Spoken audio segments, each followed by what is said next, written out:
Hi everyone, this is Ellen from the Astrology Journal. This is a chart for the Mars-Jupiter conjunction that's happening on August 14th, 2024 at 11:21 Eastern Daylight Time. And I want to talk about this chart. There's a lot going on with it.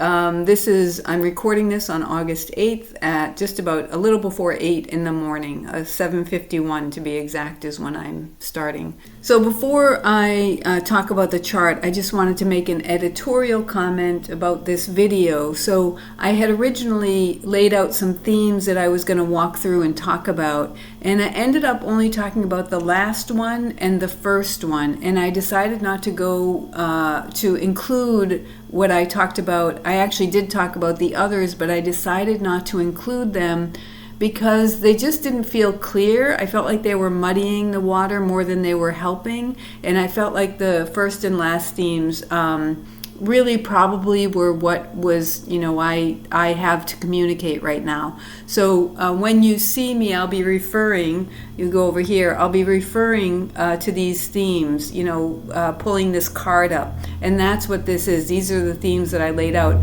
But I only end up talking about sweeping change and growth and vulnerability. And I think those are sufficient, actually. So it may be that I end up talking about these others at some other time. I mean, these will still be at play. The energies, they'll probably come back around, and it'll probably make sense to talk about them at some other time. So anyway, that will help to explain why I'm referring to this at various points in the video. Okay, on to the video. So you can see there's a lot going on in the chart.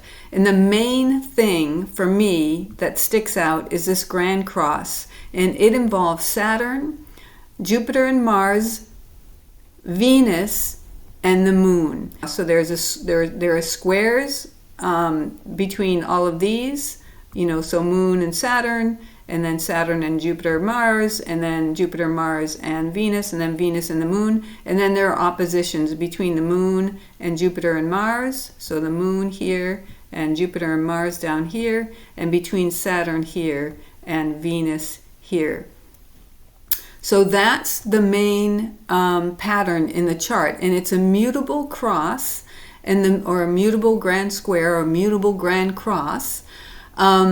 And mutability means change, and it means shifts and change. So when I say here, let me bring this a little closer so I don't have to move over so far. When I say here, sweeping change, that's what I'm thinking about, is this mutable grand cross. That we know we're in times of change, and it's sort of, the question is how much change is going to happen. Is it ever, I think we all know by now it's not going to get back to normal, but the question is, when's the new normal going to become normal? And that I don't know.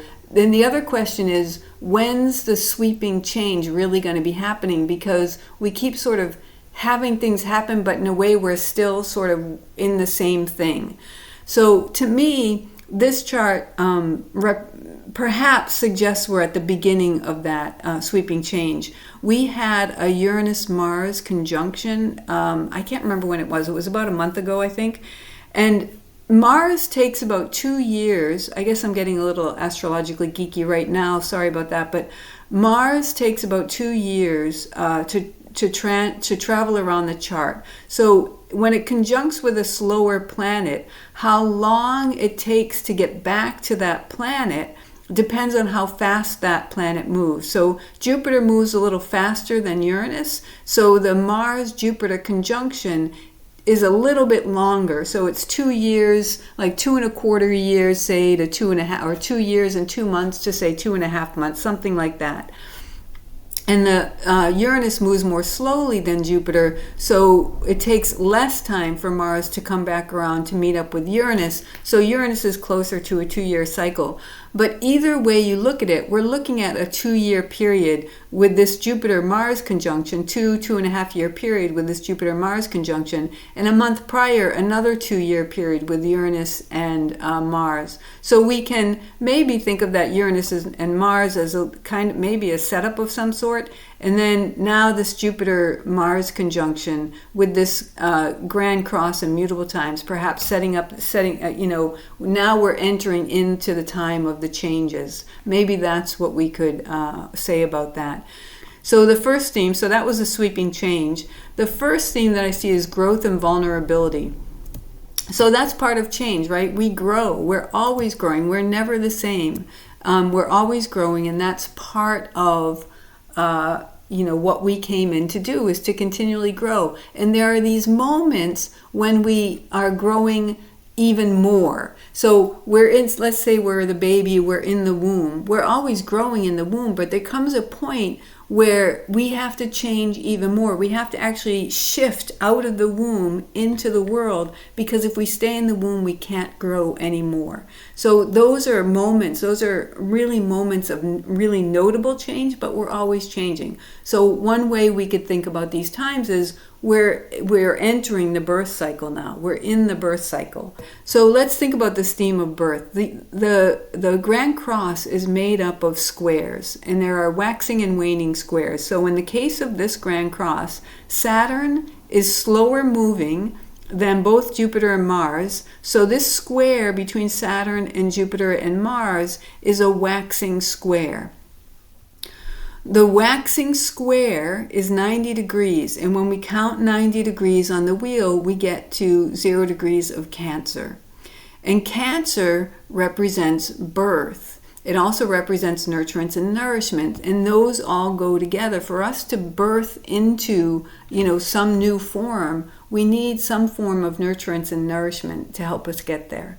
And we also need nurturance and nourishment as we go through that, and we need nurturance and nourishment in some form, or we could say support in some form, as we grow into more independence. So birth, and when we birth, we're always birthing into greater independence, but that doesn't mean we lose connection with others. Our connections with others change, and the kinds of support we need and the kinds of support we give change. So there's a theme of birth in this chart, just by virtue of the fact that there are waxing squares in this pattern. There's another waxing square, so Jupiter and Mars move more slowly than Venus, and Venus is ahead of Jupiter and Mars, so this is another waxing square. So we have more Cancerian theme, and in my view, every waxing square has a baseline Cancerian, kind of energy to it. If the square is not exact, if it hasn't quite reached 90 degrees, then there's also a kind of a Gemini hue to it, because if it hasn't quite reached 90 degrees, it means it lands at the end of, when we count out the degrees of that, the actual degree distance between them, then they wind up at the end of Gemini. So there's a little bit of a Gemini hue in this case between Saturn and Jupiter and Mars, because it hasn't quite perfected. It hasn't quite become exact. It's 1 degree short of reaching 17 degrees here, where it would be exact with Saturn. And that's called an applying square. So it's an applying waxing square, and that's a very strong applying aspects are always stronger than separating ones. And I would argue that, I won't talk about that. That's taking me beyond where I wanted to. But anyway, so then the same with the Jupiter, Mars, and the Venus, it's a waxing square and it's applying. The orb is a little bit wider, so it's not as strong as this 1 degree orb. But it's still applying and still, strong, reasonably strong. And then from Venus to the moon moves faster than Venus. And this is another waxing square. In this case, the moon has reached 11 degrees where Venus is, and it's moved beyond it. So this is a separating square. It's not quite as strong. And then if we look at the moon and Saturn, the moon moves faster than Saturn. So Saturn moves more slowly than the moon. And so this is a waning square, because the moon is coming back around to greet Saturn, to meet back up with Saturn. It's further, it's gone beyond its halfway point and is starting to finish up its cycle with Saturn.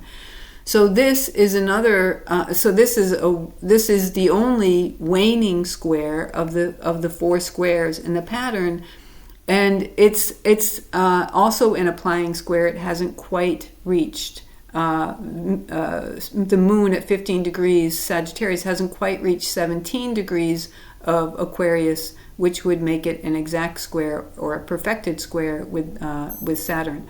So we have, in this pattern, we have 3 waxing squares, so a lot of Cancer energy, and we have the moon itself. So this idea of birth and nourishment and nurturance, and also vulnerability. So let's look at the vulnerability. So this is the first theme, growth and vulnerability. So if we look at the waning square, it's 90 degrees, but it's waning, so we'll count backwards. So we get 30, 60, 90, and that brings us to 0 degrees of Capricorn. And in the northern hemisphere, 0 degrees of Capricorn is when we have aligns with the winter solstice. So it's the beginning, it marks the beginning of winter.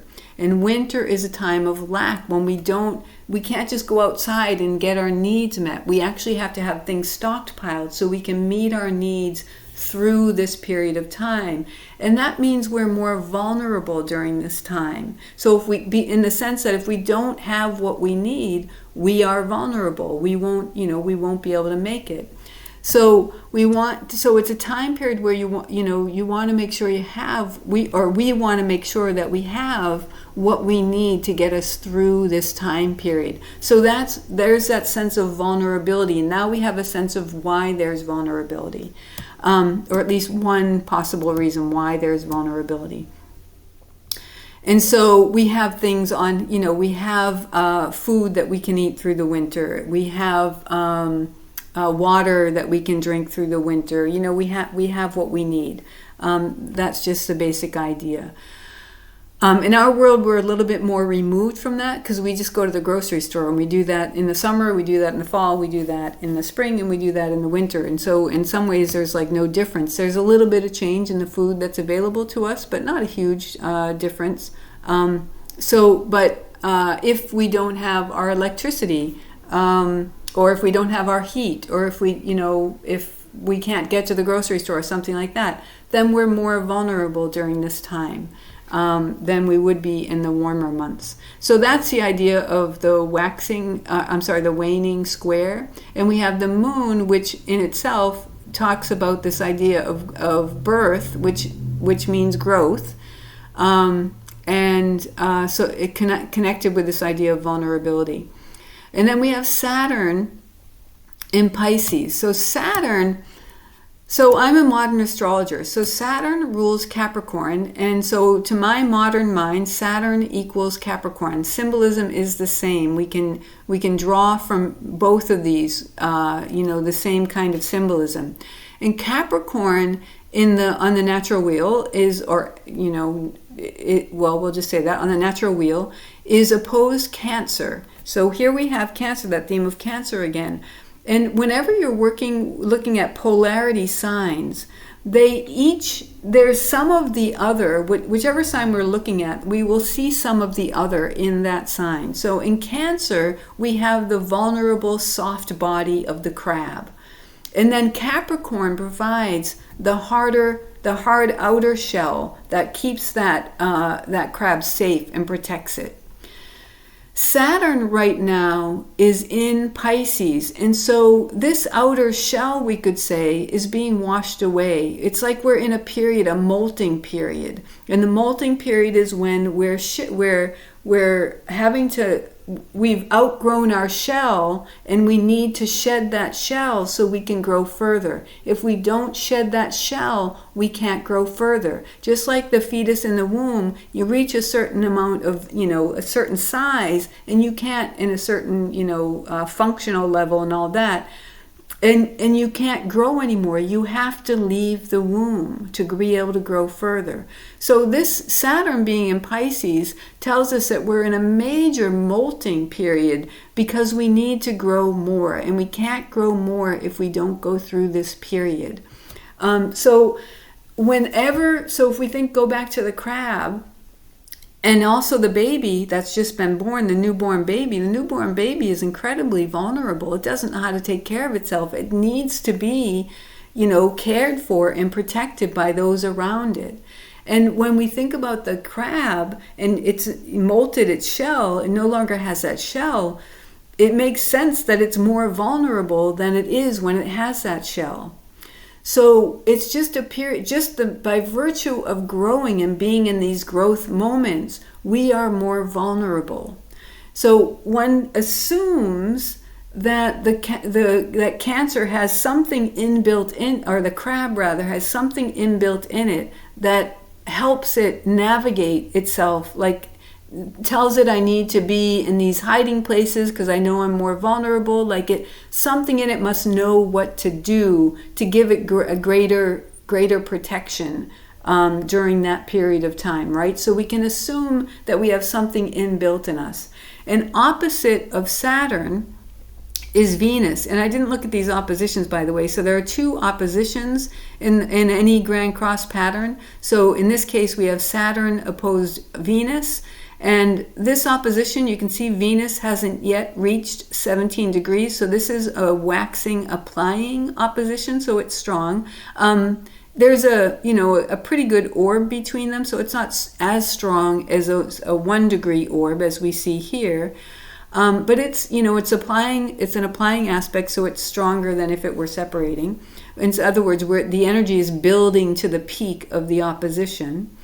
And then the other opposition is between the moon and Jupiter and Mars. And the moon moves faster than Jupiter and Mars, so the moon has not quite reached 16 degrees. So this is an applying, a waxing and applying opposition. And this one is strong. It's only a degree separation. So those are the oppositions. So if we're looking at the Saturn-Venus opposition, and we're thinking about this idea of vulnerability, and we must be, since growth is inbuilt in us, it's what happens when we come into these human bodies. All the time is what happens with these moments of really notable growth periods, these transitions from one stage of growth to another stage of growth, or one stage of development to another stage of development. Then what is inbuilt in us? And we can look at Venus for that. So Venus rules Taurus. It also rules Libra. And both of those matter. But let's look at Venus ruling Taurus. So Taurus is our innate senses. And it's what we like and what we don't like. It's what our sense of worth. It's our sense of, our values. That's our sense of value and our values. It's our resources, our gifts, and our talents. So our inbuilt senses, in my view, we are given those. Those are innate. We come in with those because we need those to be able to navigate this material world, this earth. And our bodies know, it's like they have what they need to be able to navigate this environment. And our job is to learn to sort of, to engage with the world using those senses and to receive that feedback and make decisions based on that feedback. So does the feedback tell me there's danger ahead? Then I retreat and I don't go in that direction. I go in another direction. Does the feedback, do I like this? Then I go in the direction of what I like. Do I not like this? Then I go in the direction of what I don't, then I don't go in the direction of what I don't like.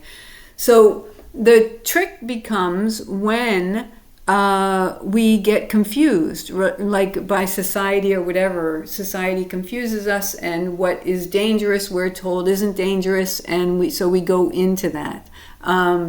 What doesn't feel good we're told should feel good, and so we go into that. So our senses can be a little scrambled, confused, Pisces, confused. And so the work, Saturn, is to maybe rebuild, kind of reconnect with the skills of those, redevelop the skills of those Virgo skills, redevelop the skill of that innate skill that we have, and refine that innate skill that we have of recognizing what's truly good for us versus what's not good for us. So that, I would argue, is our inbuilt system of what keeps us safe in the world, is just recognizing, this is not a good direction for me to go in. This is a good direction for me to go in. And learning to trust that. Trust is also Taurus too. Okay, so there is another angle that I want to look at this from. It's sort of a twofold angle, maybe you could think of it as. So the first thing, when I looked at the Sabian symbol for the Jupiter and Mars conjunction point, and if you look that up, you want to look up 17 degrees. So Jupiter and Jupiter and Mars are at 16 degrees. But this is actually the 17th degree. So 0 to 1 degrees is the first degree, 1 to 2 degrees is the second degree, so 16 to 17 is the 17th degree. And in most sources, you'll want to look up the 17th degree. So if you look up use James Burgess's website, you would look up 17 degrees. If you were to look up in Dane Rudger's book, you would look up 17 degrees. Mark Edmund Jones, you would look up 17 degrees. So if you happen upon Linda Hill's website, she has a website on Sabian symbols. I believe she does it differently, so you would actually look up 16 degrees, I think, on hers, so just be aware of that. But anyway, so I only looked at James Burgess's site, and the sense I got from his website, I didn't read through the whole thing, was that this really has to do with the reasoning mind. And I want to, so we want to be accessing our reasoning mind too as we go through these times. So I want to look at that in a little more depth, because usually I've often thought about the reasoning mind as like the problem, like a problem when it comes to our emotions, and it isn't. So I'm starting to understand that now. So if we look at Pluto is at 0 degrees of Aquarius, and it's conjuncting the Saturn-Jupiter conjunction point that happened on December 21st, 2020. So Saturn and Jupiter, their cycle is 20 years, and they are the societal planet. So every 20 years, they initiate a new social cycle, you could say. So a new societal cycle. So this one, a new one, began on December 20th to December 21st, 2021. Jupiter represents our beliefs, our religions, our philosophies, etc. And Saturn represents our structures. So the way that I think about it is our beliefs and our religious ideas and our philosophies. Saturn takes those and encodes them into our structures, and then we're born into those structures, and we need those to be able to to sort of make it in this world. There needs to be some structure that we're born into. So the question becomes, are those structures in alignment with what an evolutionary astrology calls natural law, which is ruled, that's a Jupiter, Jupiter governs natural law, so truth and lies, beliefs, etc. And so the way that I think about natural law is that which supports life and flourishing. And so if our beliefs are in alignment with that, then our structures are also going to be in alignment with that. And so we're going to be born into environments that are going to support us in naturally accessing, for example, the wisdom of our bodies. And if they're out of alignment with that, then they're not going to be able to support us in contacting our body's wisdom as sort of the baseline. We can think of our body's natural wisdom as providing us with the foundation of security in the physical world. And when we have that foundation of security, so this is ruled by Taurus, then the next sign is an air sign, Gemini, and air sign represents reason. Then we'll be able to access our reason. So And then actually, if you look, Gemini is between Taurus and Cancer is our emotions. It's a water sign, so it's our emotions, but it's specifically about nurturance and nourishment. And so in a sense, we could say that Gemini relies on, our access to our reason relies on both our body and also the nurturance and nourishment that helps us to kind of be in our, I always get the sympathetic and parasympathetic nervous systems wrong, but the sort of the calming part of our nervous system. It allows us to be there, and that allows us to access our reason. So we can think of it maybe that way. But anyway, so Pluto is here at the beginning, right on this conjunction point. And again, so in 2020, we started this new social cycle. And Saturn, and so this is what I was talking about when I was saying that, maybe society doesn't support us, and, they tell us, no, this is, they tell us that when our bodies say this is right, society says, no, this is wrong, and that confuses us. Saturn in Pisces, confusion. And so we have to then go through life and ideally we figure it out and we're able to get ourselves back into alignment. But even more ideally is that we're born into structures that actually facilitate us in making that connection and grounding that connection.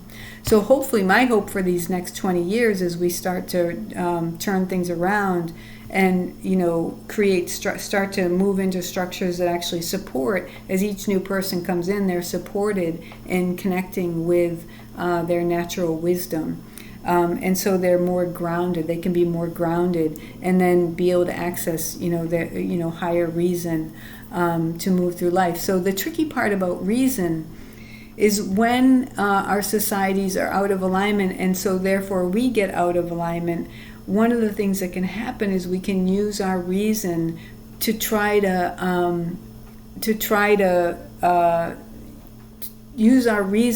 figure out our emotions, rather than allowing our emotions, using our feeling nature to allow us to be in touch with our emotions so that they can flow and provide us with the information that they give us. So water, I keep hearing that water actually is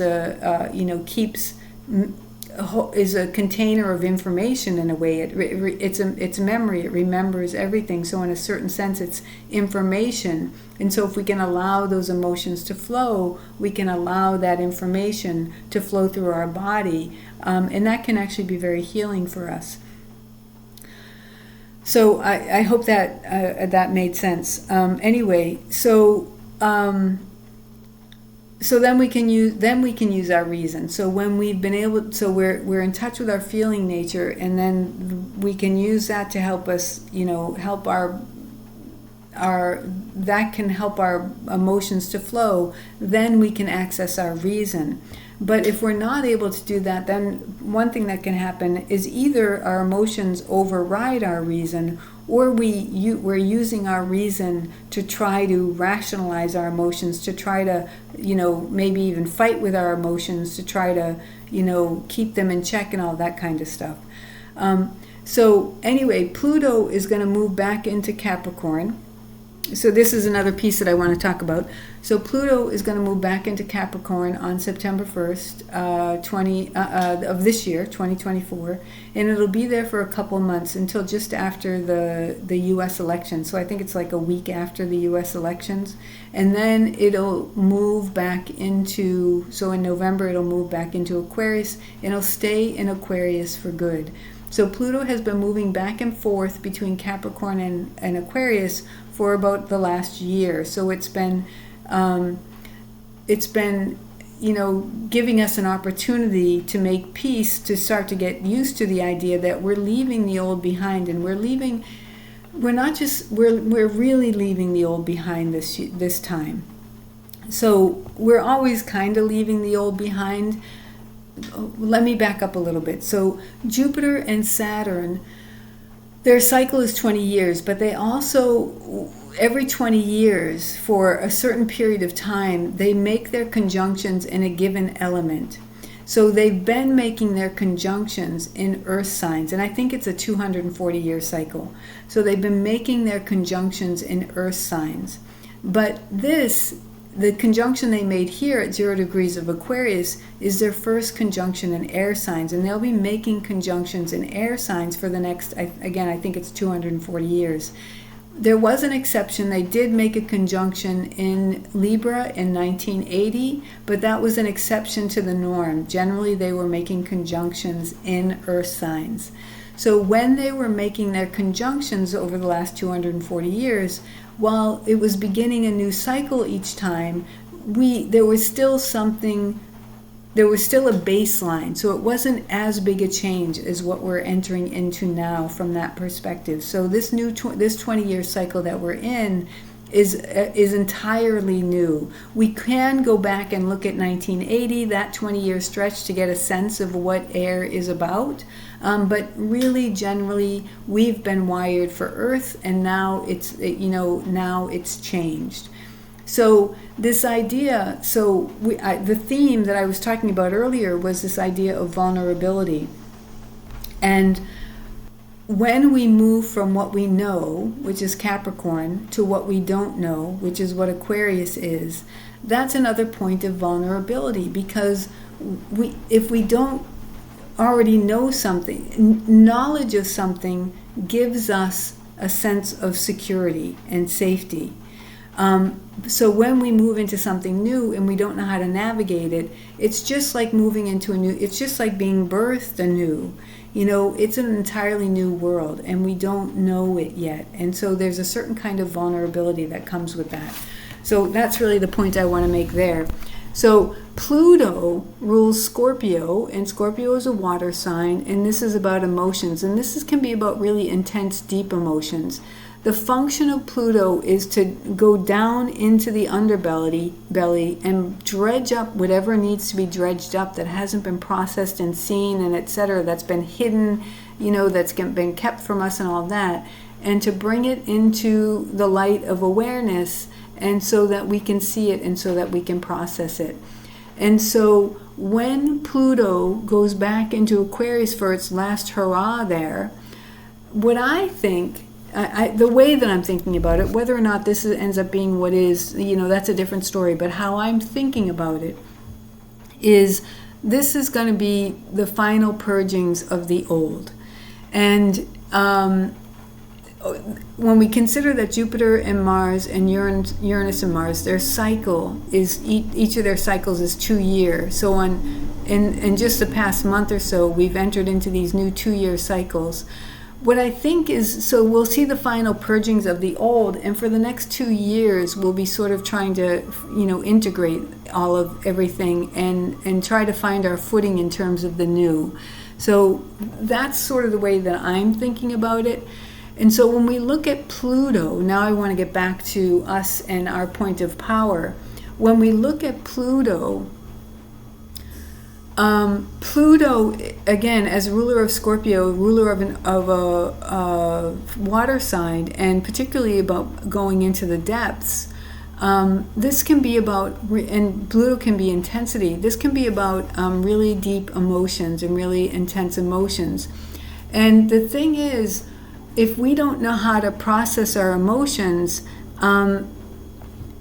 then there is an opportunity I feel like the opportunity for us throughout all of this transition time has been to get in touch with our emotions, because I feel like the old structures, for the most part, did not support us in getting in touch with our emotions. And so I think for a lot of us, we're having to learn how to do that, and we're all finding our ways to it. So my personal story with this, so I'm a Capricorn. I have lots of Capricorn in my chart. I have a skip step in Capricorn, or I have a skip step in the resolving node is in Capricorn. So this whole Capricornian piece has been something that's been really important for me to sort of find, to reckon with and find my way with. So Saturn is about, Capricorn is about mastery, and Capricorn is the sea goat. Its tail is in the water, and water is emotion. So if we think about mastery, what mastery really is, it's mastery of ourselves. And what does that mean? It means knowing how to process emotions, knowing how to allow emotions to flow. And the ways that Capricorn can go awry if it doesn't have the support it needs, what it can do is it can go into various forms of emotional suppression or denial or whatever. And while those will work short term, they won't work long term. They aren't sustainable. And what happened with me was I had grooved this habit of emotional suppression because that's what got me through, the first part of my life. And then my body, got sick. So there was a physical insult to my body, and I literally just, all of the energy went out of my body, like in this one moment. It was really kind of amazing. And suddenly I didn't have the energy available to keep up the emotional suppression. And my emotions were all over the place. And it took me a long time to figure out what was going on. And eventually I realized that I needed to learn how to process my emotions. And so, once I figured that out, when I started to do that, there were times when it felt like I was going to die if I processed this emotion, if I felt this emotion. So I had to learn to do it in little bit at a time. And so this is the thing about mastery that I want to talk about too, is, it doesn't just happen overnight. We have to become masters in something, we have to start where we are right now. And whatever is possible for us right now, that's what we do. And one of the things that we can do wrong, at least this has certainly been my tendency of going where I go wrong, is trying to be further ahead than we actually are. So it can be really challenging, because I think my experience is we live in a society that tends to judge us negatively if we're not already further along than we are. There's sort of an expectation that we be at this certain level, and if we're not there, we're judged negatively. So personally, I think one of the bravest things you can do is figure out where you actually are and do the work of where you are right now, because that's what's going to allow you to progress, to become a master. There's an example from the sports world, and I hope this is helpful for you. There's this guy, Craig Alexander, there's actually two guys, but I'll talk about Craig Alexander. He was a triathlete, Ironman triathlete, the best in the world. He won multiple Ironman, so he's kind of a legend in the sport. I'm sorry, there's a truck passing by, so I'm sorry about the noise.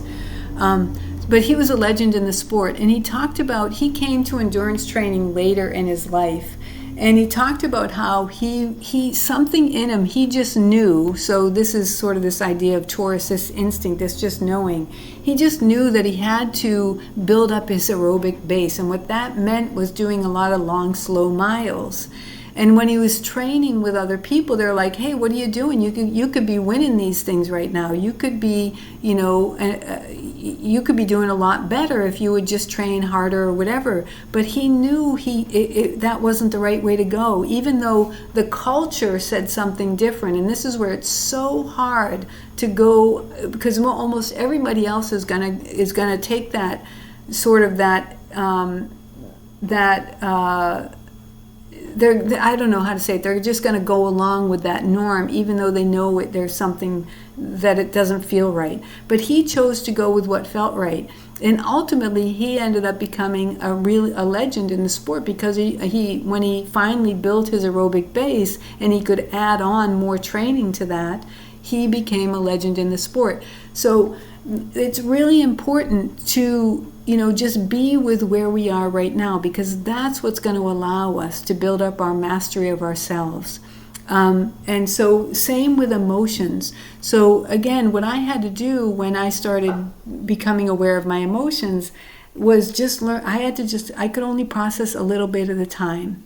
And eventually I, got to the point where I could process more. Now the challenge for me is I can process my emotions, but there's still this sort of habit pattern of not doing it. And so it's not so much about emotional suppression anymore. It's about not doing it, intending to go to my mind, my reason, to try to reason out the emotion rather than just feeling it. So I'll go for days like that, and I'll be like, oh, I guess I could just feel this. I guess I could just tune in and feel it. And then it doesn't take very long. So it's a process, and just the key is to start wherever we are, and not to force ourselves to do what we haven't achieved yet, and not because because you are a bad person because you try to do that, but because you're actually not going to be able to succeed if you do that. And what we want to do is succeed in mastering ourselves and becoming safe, being able to sort of have that environment within ourselves of a sense of safety and security. So I hope this made sense. So in terms of all the sweeping change, I just feel like our point of power is being with what comes up emotionally. So again, with all this change, a lot is going to be coming up emotionally as things, we see more and more, we've been seeing more and more coming up that had been hidden, and it's like, whoa, and it can really throw us for a loop.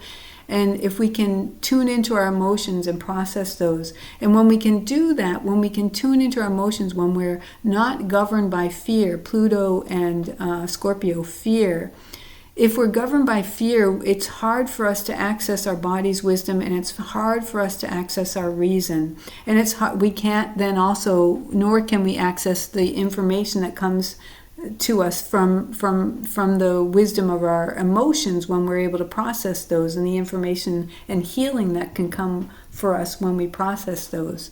So processing fear, I think that layers of fear may be coming up. Then if we can bring our awareness to that and process that, and wherever we are, whatever layer we're able to process, then that can help us build greater security and better navigate the changes that are coming. So I hope that makes sense. I think that's all I have to say. Again, there were some other themes that I was going to talk about. I